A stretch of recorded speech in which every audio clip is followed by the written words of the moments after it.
I'm gonna take out the Johnny Danes and put in the Geos. I'm sorry. I'm taking out these and I'm upgrading to these. I'm swapping out the Johnny Dangs and sliding in the Geos. No shade, but it's time to move to another level. These are coming out, and these are going in.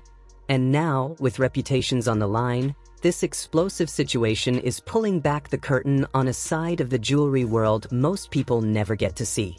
From having absolutely nothing to becoming the undisputed king of bling, Johnny Dang didn't start his journey surrounded by luxury or diamonds.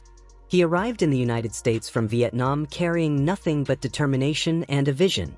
His first hustle wasn't jewelry, it was moving televisions, radios, and candy out of a small shop tucked away in Houston. Back in those days, people knew him as TV Johnny, long before the world ever recognized him as a force in the jewelry game. He was a true neighborhood grinder, flipping products, building relationships, and turning every single deal into a stepping stone toward the next opportunity. That relentless work ethic eventually steered him into the jewelry business and, more specifically, into grills, the diamond-covered dental pieces that became one of the most recognizable symbols in all of hip-hop culture. His store, Johnny Dang and Company, rapidly transformed into a magnet for the biggest names in music and entertainment. Artists like Lil Wayne, Drake, Beyoncé, Travis Scott, Jay-Z, Kanye West, Cardi B, and even Floyd Mayweather Jr. all found their way onto his elite client list, a roster that reads like a who's who of modern-day icons who helped define 2 full decades of pop culture. By the time his name was firmly established, artists weren't just stopping by, they were flying in from across the country, some arriving on private jets, just to sit across from Johnny and watch their vision come to life in diamonds. World's most expensive grill, man. Sauce Walker, Plug Geo, you dig?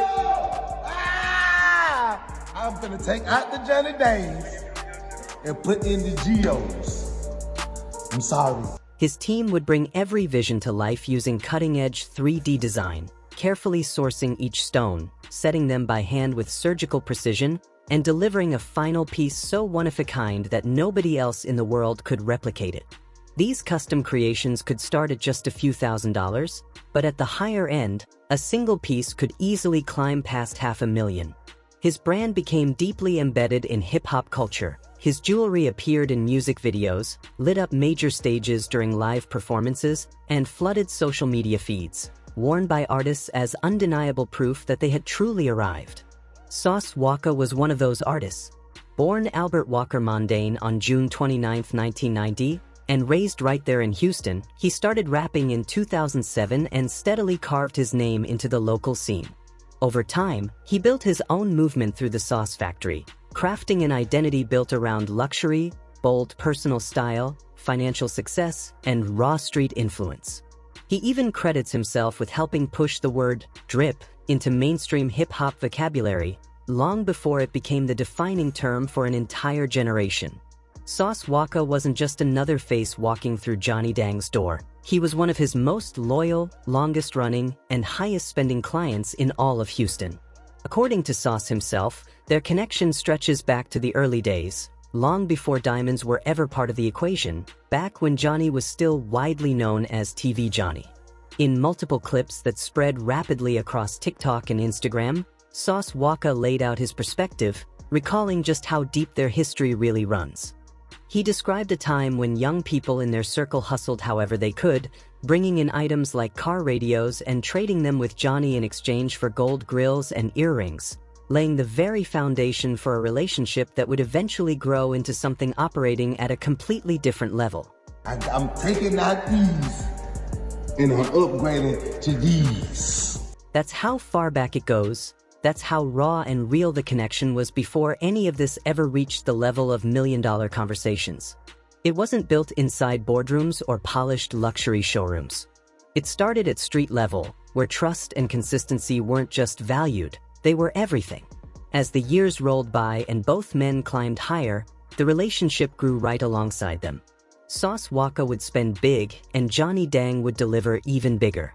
Every major deal turned into a moment, documented and shared across Instagram and TikTok, celebrating what happens when Houston rap success collides with elite jewelry craftsmanship. One of the most talked about moments in their entire history together was a massive $500,000 Cuban chain. The deal was so significant that it reportedly went down inside a Chase Bank branch rather than through any ordinary transaction. Johnny's team even showcased it publicly, tagging it as a monster piece. For Sauce, wearing it wasn't simply about style, it was a symbol of loyalty, a physical representation of a bond that traced all the way back to the earliest days, now expressed at a level very few people in the world could ever reach. And that wasn't a single isolated moment. There were shopping sprees that hit $300,000 in one visit alone: VVS diamond earrings, custom-designed rings, complete grill sets, and pieces inspired by the kind of luxury associated with Floyd Mayweather Jr. himself. Sauce estimated that his total spending over the years crept toward $500,000. Johnny, in return, reinforced that loyalty in his own way, spotlighting every major purchase, positioning Sauce as a flagship client, and turning each transaction into shared visibility for both of their reputations across Houston. For years, the formula ran flawlessly. It felt like a self-contained ecosystem, two men from the same city, rising together, each one amplifying the other's success on the way up. But somewhere between 2024 and 2026, the dynamic began to crack. The momentum started shifting. Sauce Walka set his sights on something larger, something more intricate, more defining, and more historic. He wanted a grill that wouldn't just represent him personally, but one that would raise the ceiling for what was possible across all of Texas. We setting the bar standard in the state of Texas so high that it cannot be beaten. Welcome to Texas. He was prepared to spend at a level that dwarfed anything he had committed to before. But instead of carrying that vision back to Johnny Dang, he made an entirely different move. He walked straight to Jose J. Mata, known throughout the industry as Plug Geo. And this wasn't just some new jeweler randomly entering the frame. Plug Geo carried real history. He was once connected to Johnny's own operation, a former associate who went on to build his own competing brand right there in Houston. So when Sauce Walka chose to step through Plug Geo's doors instead of Johnny's, it wasn't just a business decision, it was a declaration. And that declaration didn't slip by unnoticed. It landed hard and it traveled fast. The switch didn't happen in the shadows. Sauce didn't simply post a photo and keep it moving. He turned it into a full-blown moment, calculated, intentional, and impossible to look away from. It carried the energy of a major reveal, the kind of bold, camera-ready statement that only someone who deeply understands image, branding, and timing could pull off at that level. In a clip that spread like wildfire across TikTok and Instagram, Sauce sat in front of the camera and made the moment unforgettable. One by one, he removed his Johnny Dang grills while the entire audience watched, set them aside deliberately, and then installed the brand new set commissioned directly from Plug Geo. Every second of it was narrated, controlled, intentional, and clearly rehearsed, as if he knew exactly the reaction he wanted and engineered every frame to guarantee it landed exactly that way. That single line, "I'm sorry," didn't carry even a trace of a genuine apology. It landed more like a final seal on a decision that had already been made long before the camera started rolling, delivered with the quiet confidence of someone who had completely moved on and felt absolutely no conflict about the direction they had chosen. The word upgrading was the sharpest edge in the entire moment. This wasn't framed as a simple switch or a casual change. It read like a public ranking, a deliberate statement that what Jose J. Mata had built for him existed on an entirely different level than anything Johnny Dang had ever placed in his hands before. The new piece from Jose J. Mata was introduced as something the world had never witnessed, a claimed world-first permanent $1 million grill. It featured massive 3-carat and 1-carat diamonds, set meticulously in rose gold, and engineered with a level of detailed design to stand in a completely different category from anything that had come before it in this space. What made the concept even more extreme was its very nature. This wasn't constructed to be removed, swapped out, or stored in a case overnight.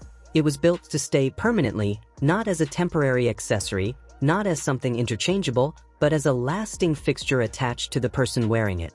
And according to Sauce Walka, the price reflected exactly that level of ambition, coming in at more than 10 times what his previous grill had ever cost. Many rappers you put the chain on and they walked out this hole not with you. I see you put it on a lot of the rappers. You tried to make a lot of people buy it, and then they took their off. He wasn't simply purchasing new jewelry. He was actively rewriting the narrative of what the Texas jewelry scene could represent at its highest level. And he was doing it completely in the open, with full confidence, in a way that kept Johnny Dang tightly connected to the chapter he was deliberately leaving behind. But the switch alone wasn't what ignited this into a full-scale controversy. What poured fuel on everything were the statements made right alongside it. Sauce Walka accused Johnny Dang of selling lab-grown diamonds, specifically CVD stones produced through a chemical vapor deposition process, while presenting them to clients as natural mined diamonds. He didn't frame it as a simple misunderstanding or an honest mistake. He framed it as a serious and calculated breach of trust.